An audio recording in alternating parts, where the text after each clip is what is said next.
Hello, everybody. Welcome back to Charm City Sideline. We are pleased to start the off season really with some breaking news. Ravens re-signed Ronnie Stanley on a 3-year, $60 million contract. I've got Brad with me here today. Dawson couldn't make it. We're trying to break this down, right? This is a massive extension, and I'm just happy it got done. We were just talking a few days ago on our free agency preview, all in all, saying it's getting uncomfortable territory. Brad, what do you think about the deal getting done and Ronnie Stanley returning? Yeah, man, this is something that's great for both sides. Just the initial thought is Ronnie Stanley probably could have got a lot more money somewhere else. Yeah, He stays in Baltimore and gets that 3-year deal, $60 million deal, 44 guaranteed. I thought it was going to be a little more. me too. Give credit to Eric DaCosta. He probably started at 16 or 17 and Probably. slowly built his way up to 20. I thought 20 was kind of the starting price, but to be able to get Stanley back here, obviously we're going to get into it more, but really great. We talked about, like you said on our live a few days ago, we were worried about that. So, yeah, man, I'm very excited. I'm pumped, man. It's so good to have the Guru back. Just to catch anyone up, last year he took a 50% pay cut to remain with the Ravens. It was a $7.5 million salary reduction. That's already showing what type of person he is. And to stay with the team taking that much less money and then going out and proving it, having an all-pro season, dude, it does not get any better than that. He's probably feeling amazing. I assume his group and friends and family are feeling fantastic. Just a few notes. He's now the 8th highest paid by left tackles in the NFL. Dan Graziano, reporter for the NFL, thought he could get around 4 years, $100 million from a Patriots team that was rumored to him, a Commanders team that kind of slid into the rumors, and a Chiefs who had been wanting to make a play at offensive line. Brad, what's the feeling? Really, just thinking about him as a player and a long-standing player. He was drafted in 2016, starting since 2016. What's the immediate feeling of maybe winning? Not necessarily, maybe winning over a Chiefs, over a Patriots, over a Commanders with less money, and really Ronnie as a person. Yeah, well, first off, Patriots, Chiefs, Jags fans are in shambles. Yeah. So it was funny to see, Patriots fans especially, right when the news broke, were struggling on Twitter. But yeah, man, I remember, I was only, 14 when the Ravens drafted Ronnie Stanley. And I was not happy about it because, what 14-year-old wants an offensive lineman to be drafted to their favorite team? Yeah. I remember that whole because the Ravens were terrible the year before, and I remember being so excited about the possibility of Zeke or Jalen Ramsey. And I was in my mind, Laramie Tunsil was the best tackle. Wow. And then that video came out. Oh, yeah. Shoot. And then the Ravens took Ronnie Stanley, who I was like, who is this guy? We took the second best tackle. But anyway, turns out to be a great player. I think he struggled a bit as a rookie. Been protecting Lamar Jackson for 6-7 years now. And, obviously, I still remember the day, the extension, 2020, $100 million. He felt sort of like he was on his way to being a Hall of Fame left tackle. And then, just like the most brutal injury you could have against the Steelers 2 or 3 days after that extension. And it really felt like he was never going to be the same again. It felt like, Ravens were going to move on from him at one point. And he just kept working, kept doing his rehab. And, 22 was it? Struggled. 23 was solid. And then this past season, probably a top 5 tackle in the league. And to stay in Baltimore and, be 8th highest paid left tackle, 11th highest paid tackle overall. Just like one of the best guys you could ask for. Um, I think part of the reason we were so hopeful and so, in a way confident that it would get done is we just knew Stanley wanted to stay here Yeah. and play with Lamar. It was more so the Ravens being able to at least get to that $20 million a year range, which I thought was the minimum of what Ronnie Stanley should be earning. Yeah, that's not ridiculous to say either. If teams were willing to go and pay him a crazy amount as well, that was really that was when the radar went off for me in worry, because I was thinking, oh, DaCosta might lose out on a guy like this because Ronnie deserves that much money, in our opinion, and probably the front office's opinion. I think he's so locked into really the organization's mindset right now of, let's do everything we can towards winning a championship. Let's continue to build on the number one offense getting 4 starters back. That's such a, I'm sure that's uplifting to someone like Lamar or Derrick Henry as well, just to know that most of your guys are also going to be there again. I think we're probably going to get into it a little bit, but which kind of method they attack another spot at guard for this team, because your 2 tackles are now solidified. Linderbaum obviously at center. Do you let the Voorhees and Falele kind of fight for one, and maybe you have a solidified veteran come in? Are you wanting to pay that even though you just paid a Ronnie Stanley less than what we thought, but not given the numbers that have come out yet for that first year? We don't know if he's taking a little less so we can spend more this year, or if it's kind of a well spread average per year. So I'm mostly kind of wanted to ask you, is there a name now that you point to in free agency that would fit this O-line right now? Yeah, we've talked about Kevin Zeitler a lot. Yeah. One of those guys that it felt sort of confusing when he left Baltimore, sort of like a "what are we doing" type of thing. Felt the same when Anquan Bolden left in 2013. He would be a guy I would love to see back. I think even a bit better of an option, younger guy, Mekhi Becton. Won the Super Bowl playing guard with the Eagles this past season. Has the ability, I mean, he was drafted high as a tackle, didn't work out there, moved into guard. So he is a guy that can play tackle if he needs to. And, that's what I would sort of be looking for right now, because, Ronnie Stanley isn't going to play forever. But I think Becton is a really good guard right now. And you're sort of looking at, in my opinion, I just don't think Daniel Falele fits the offense.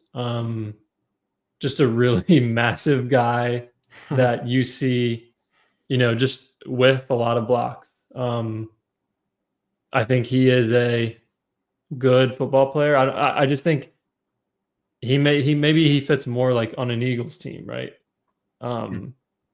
Ravens used to be like just power man-to-man run scheme, but they've been running a lot of zone now with Monken and Derrick Henry going with like the stretch plays and all that. And Yeah. I think Zeitler fits in that role. I think Voorhees fits in that role.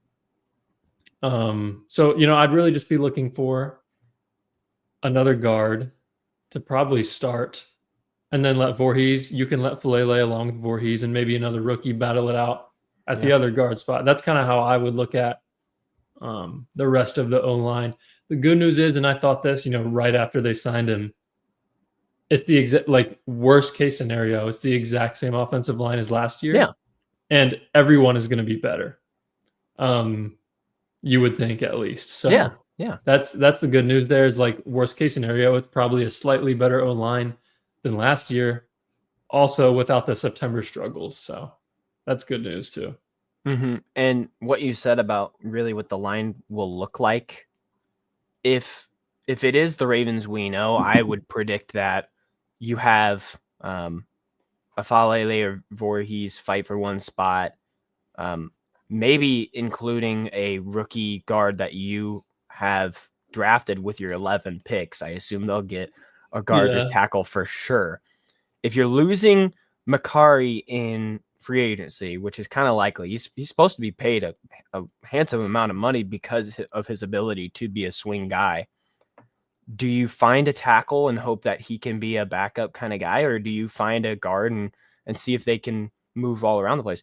Falele, correct me if I'm wrong, was drafted as a tackle, right? So he can go out there if we need, a dire situation. A different stat that, all the news about Ronnie in the last hour or two, he missed 36 games over the last 5 seasons. Now, I'm not trying to have like a bad energy on him or anything. Like, I hope he's healthy. I'm worried that if one of those O linemen go down, as in Roger or as in Ronnie, because of his past injuries, is there like a fail safe? Is the current group that we have capable of sustaining a number one offense level scheme for the rest of the year? I'm kind of worried about sure, that's like a kind of, injuries happen and don't happen, whatever. But with someone like Ronnie, it had been a little theme here and there, missing a few games really every year. And even though you're paying him that much money, how do you like not still be excited about that kind of caliber of a deal for a guy like Ronnie too? Yeah, it's amazing. And, looking at Ronnie's, missed games over the last, like you said, 5 years. So he missed a few games in his first 4 seasons, 2016 through 2019, but never more than, 3 or 4. Then 2020, he got injured in, I believe, week 7.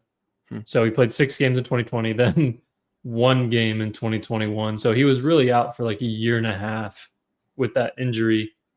And then 22 played 11 games. In 2023, 13, so still missed 4 games 2 years ago. But then this season, Pro Bowler, played all 17, started all 17. So that's definitely good news.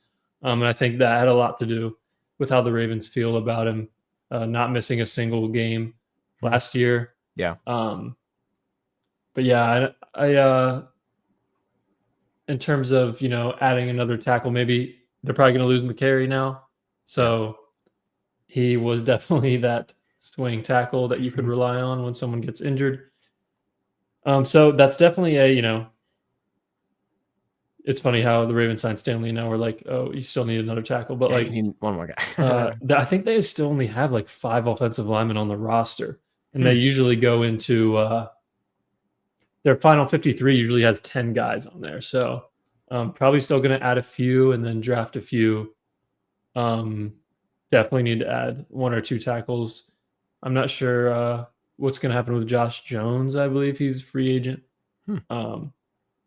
He's an okay backup as well. So we'll see about that comment from Abdi. I thought we were broke. Yeah, it sort of felt like it wasn't going to happen at one point, and it's like, what are we, the Bengals? But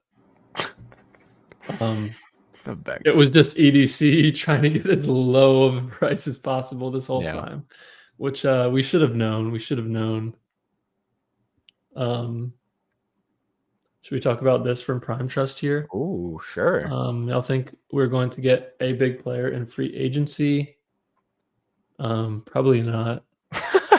Because just if you think about, like, let's say the Ravens didn't get it done with Ronnie Stanley, then like you wouldn't have been expecting them to make like 2 big free agent signings. So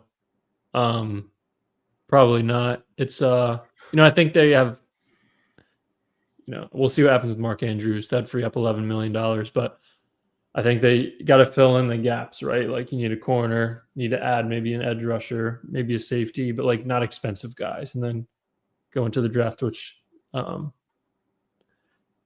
draft is very exciting now because they can go BPA at 27. They don't have to be locked into taking a tackle. So draft night's going to be that much more exciting now, which is really cool. Orlando, I never understand why we always have no cap space. Dude, I'm not sure anyone understands cap space, unfortunately. Maybe except Eric. He's Yeah. manipulating the heck out of it. I love it. Yeah. Really going back to what Prime said about a big splash in free agency, what we called it. I could see it being possible. We mentioned ways to free up cap. You just mentioned Mark Andrews. Yeah. Sadly, the stuff with Justin Tucker is happening. If he's released, Yeah. I think it was post June 1st. Yeah, it's something about the ability to save money if it's a post June 1st cut. So yeah, we'll see about that. There was some rumors about maybe they're just waiting for the new league year to cut him, but who knows about? I don't know. Yeah, and I think it's around 5 or 6 million, so that would be a little bit. Mark Andrews obviously in there. I feel like, especially with this signing this late, sure, it could still come tomorrow about news of him getting released. I just feel like it's almost too late for that to happen. And then we have what Abdi and Prime are saying in chat. DK. Go get a DK. Is a trade still in play? I'd love this, right? I think the price right now is kind of scary. Are they still hoping for a first and a third?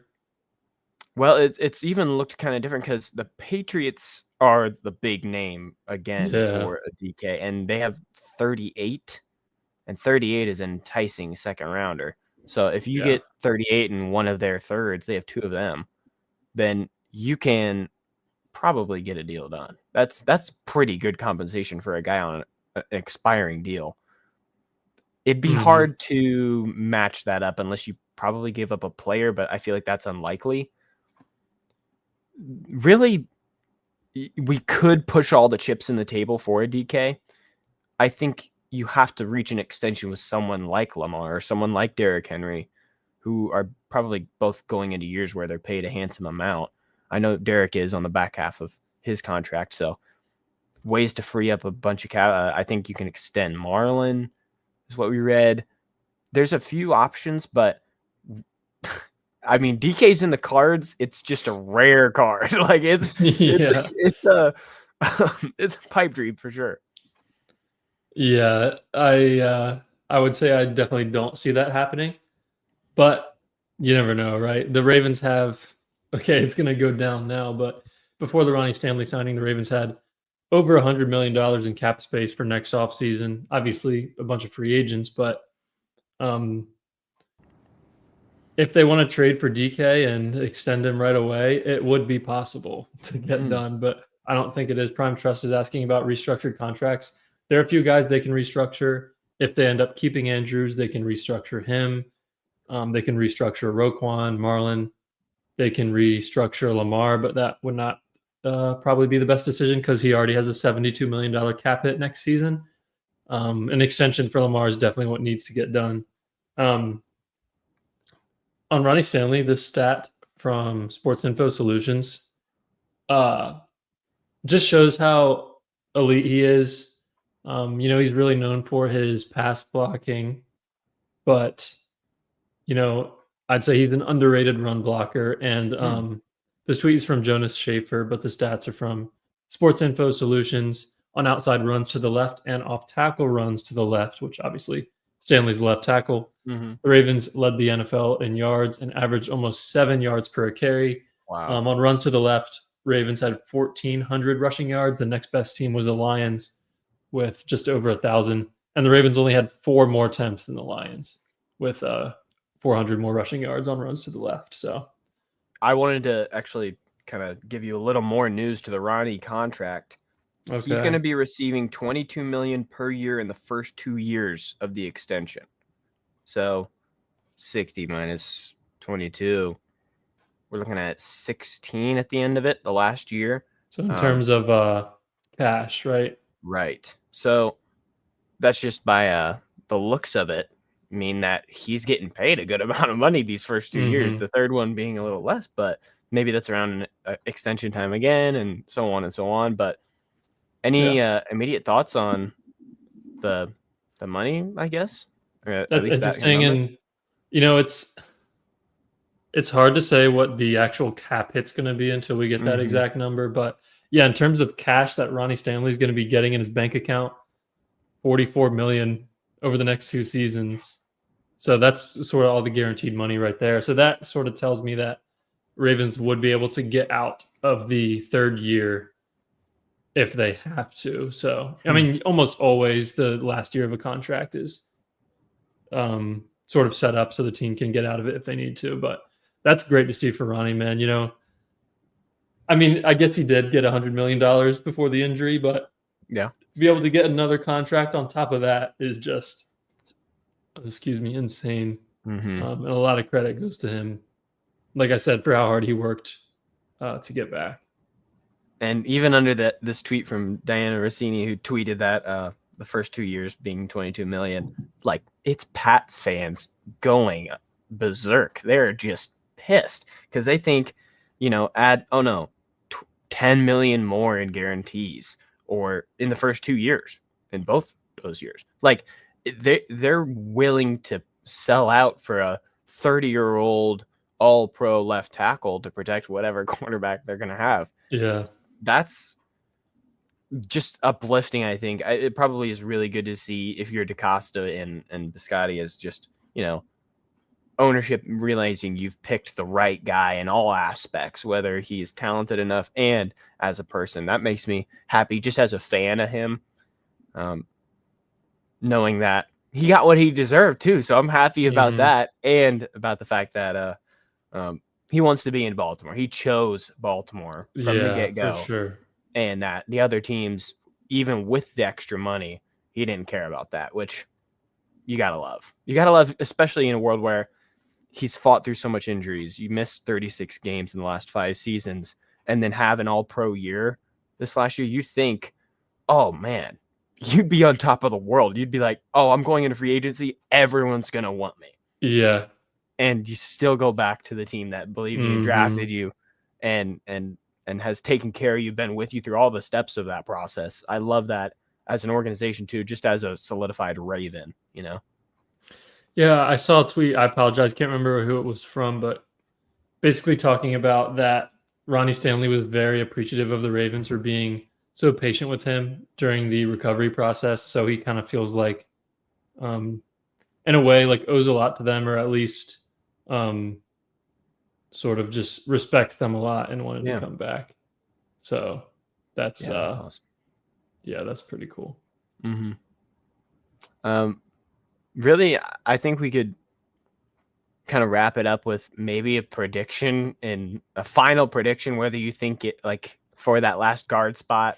Did it shift at all? I know you're a Becton guy, but did it shift at all from that? Do you think that they're still going to target that, even though if he's a 10 million guy, I know you're willing to give up Mark Andrews for it, but if it's in the cards, would you do that? Would you extend someone like Marlon or restructure someone like Roquan?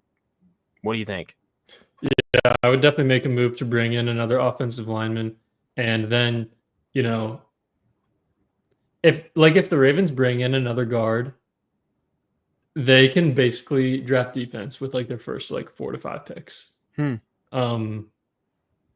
So I think that's sort of how I would look at it, unless they want to try to bring in an edge rusher. And by the way, we're talking about like a lower to middle end guy. We're not talking about like bringing in Josh Sweat or anything like that. Right. But yeah, I don't know. This makes me very excited about the draft now. There's a comment from Prime Trust. I honestly don't see, I'll put it up. I honestly don't see Mark Andrews being here next season. I mean, the fact that they just gave Ronnie $20 million, like the Ravens with their 11 picks, they need to go into the draft with like 12 or 13 million in cap space. And they're probably at about 0 right now. So I don't know if that move is going to be Andrews or not. You know, we'll see. That'll probably be something that happens, you know, next week, if it does.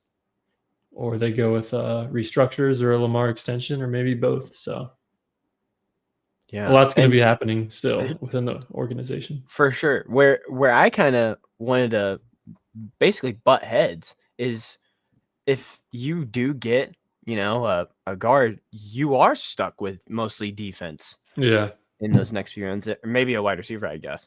But where I was pretty confident in, and I still am, is addressing a wide receiver 3 / a wide receiver 2. So maybe money goes towards that. Maybe the offensive line kind of stays as we still could upgrade it because you have 4 of your starters back. Can you get a rookie to go play, or maybe a Voorhees to settle in? I'm hoping, honestly, that they don't spend for another offensive line so it can help other positions. If there's a good veteran pass rusher that's a higher caliber than what Relatively we cheap. have, yes. If he's for the right money, that is my dream right now.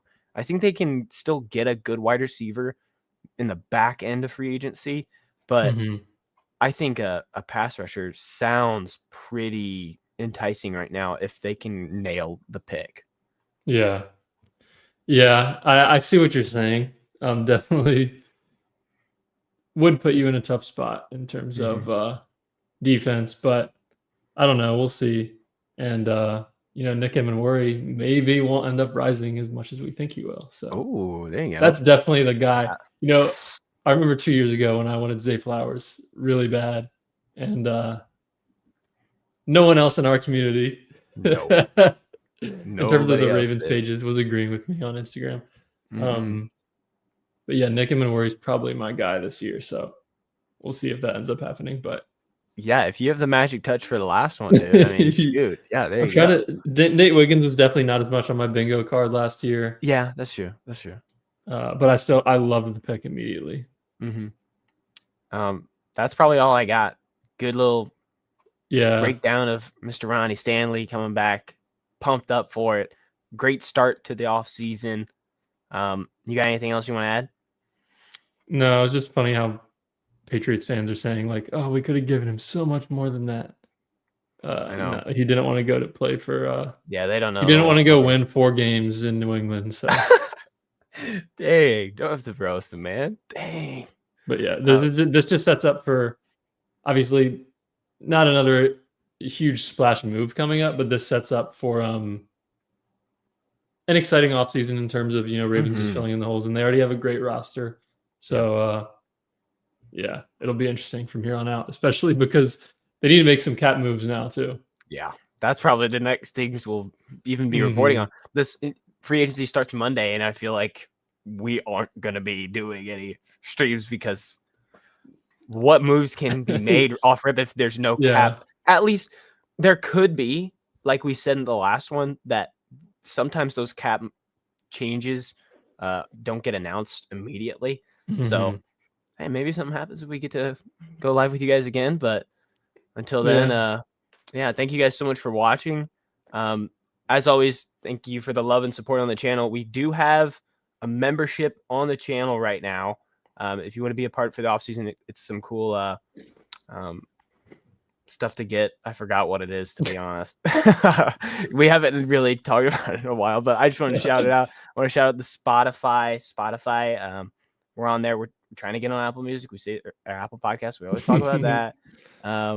Make sure to like the video, subscribe, rate us 5 stars on Spotify. And with that being said, we will see you guys next time. Peace.